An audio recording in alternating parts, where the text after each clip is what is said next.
happy and fulfilling as the one Janet and I have enjoyed. And of course, if possible, to bring back a few memories. It has taken me a while, but I believe I have written a very informative and very funny speech. Unfortunately, this is not it. Because on the first hearing of the original speak, I was faced with comments such as, you can't say that, and no, don't say that, and finally, if you say that, I'm walking out. So, this is what's left, the abridged version. 5 pages. I have tried to think of some memories of Den from those pre-Catherine years to bring back a smile and remind Dennis of what a great son he was to be with. You know, those moments of total joy that only a dad can have with his son. And when recalled, bring back a smile to your face and, well, a tear to your eye. I've really struggled here. I seem to have got stuck on, well, the more usually motor car related incidents, which for some reason have taken precedence in my long-term memory banks. I remember quite vividly the single-handed destruction of most of the motorway barrier on the M60 slip road between Northenden and Sale. And some while later, when Den in an old Ford Escort, which absolutely drank oil, was travelling to and from his work in Liverpool for a short while, and the warning, well, it was pleading really. I guess you would call it fatherly advice. And the advice was, check the oil before you set off home. The warning is absolutely vital, it's topical. The information, I've put some oil in the boot of the car for you. And the pleading, please top it up. The result? The burnt out engine. That night that Janet and I rushed to the window to see what earth was making a noise like a Sherman tank. And the black, billowing smoke down the street. From which Den and the Escort finally emerged. And I remember saying to Janet, well, this is bad, but surely, it can't get any worse. It's 4 o'clock in the morning, and I'm coming towards the end of a long, tiring 12-hour night shift. And in the control room, the telephone rings. Den and Jen were on a short break in Southern Ireland, gone to visit some friends. And there's been a road accident. And everyone in the car has been taken to hospital. And then perhaps the scariest words you can hear in a telephone call like that. Don't worry. Don't worry. Instead of me climbing to bed that morning, Janet and I spent the next day in absolute torment, driving to the ferry, and then from Dublin, at breakneck speed, in the dark, across Southern Ireland, down strange, unlit, dark country lanes.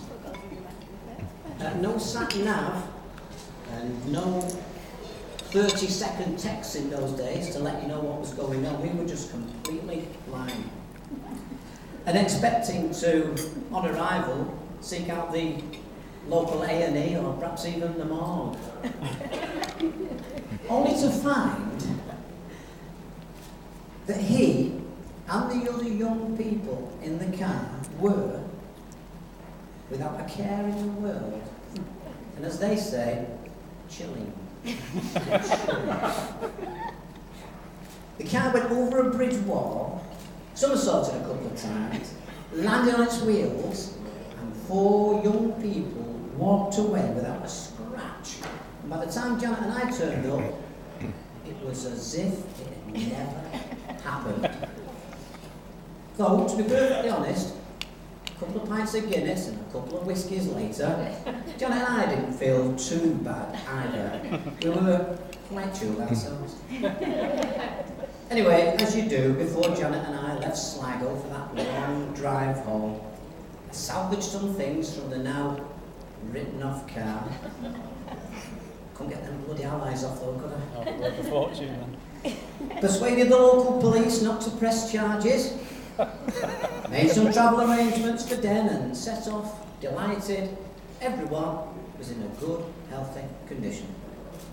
I couldn't fit him in the car with the others, so arranged for Den to be taxied to Dublin Airport. Sorted the flight and the ticket and the departure time. Told him to ring me when he arrived in Manchester and I'd pick him up at the airport. Early next morning, as expected, the telephone rang. And I'm all excited now, so I'm like, right, I'm on my way, I'll be there in 5 minutes, don't move, station 1, I'll be there. Den calmly interrupted and said, Dad, there is no need to rush. I'm still in Dublin. I won't expect to miss the plane. Eventually he did turn up and, as you can imagine, we were all just so happy to see him return safely. But joking apart, there has been some good news. Janet and I feel so lucky to have had a lovely son who has grown up well, started and run a successful business, and has caused us far more pleasure than pain. And of course now, we look forward to welcoming Catherine.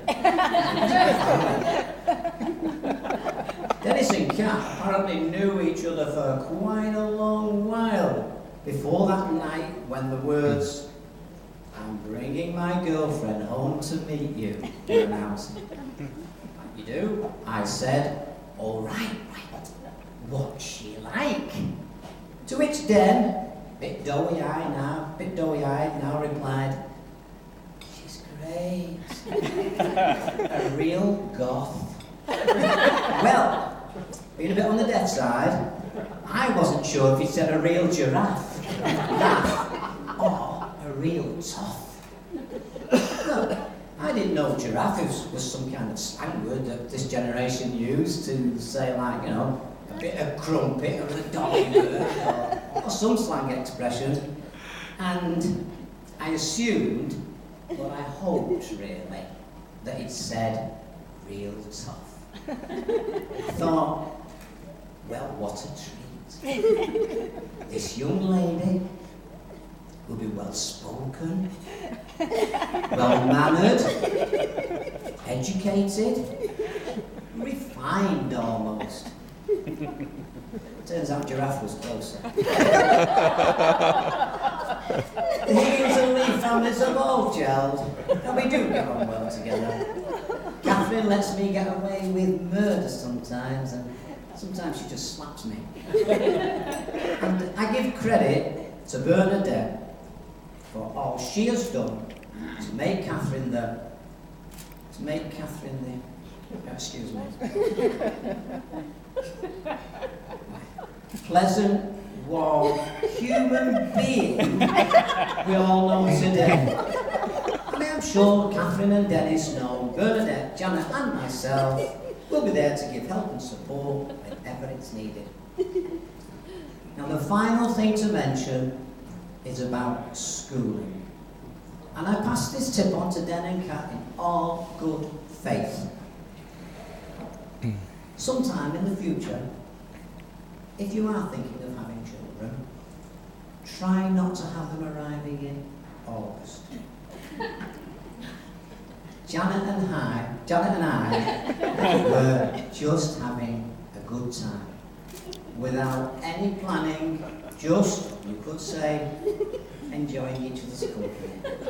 We never gave it a thought.